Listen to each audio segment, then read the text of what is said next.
Sosial şəbəkələrlə bağlı yeni qayda, bank kartları istəniləcək.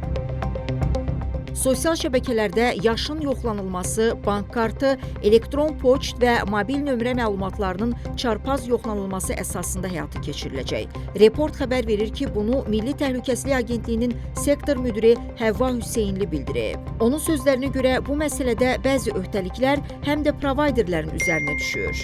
Yeniyetmə istifadəçilər üçün asılılıq yaradan sonsuz sürüşdürmə və videoların avtomatik səsləndirilməsi kimi manipulativ dizaynların tətbiqi qadağan olunur. Həmçinin valideynlər uşaqların platformada keçirdiyi vaxtı və onlara göstərilən məzmun dairəsini idarə etmək üçün texniki imkanlar təqdim etməlidir. Fərdi məlumatlar yalnız yaşın təsdiqi üçün istifadə edilməli və uyğunluq təsdiqlənmədiyi halda dərhal silinməlidir. Bu məlumatların kommersiya məqsədi ilə istifadəsi və üçüncü tərəfə ötürülməsi qadağan olunur. Provayderlər zərərli məzmunu aşkar etdikdən sonra maksimum 24 saat ərzində silməli və bu prosesi 7-24 rejimində rəqəmsal həllərlə təmin etməlidirlər.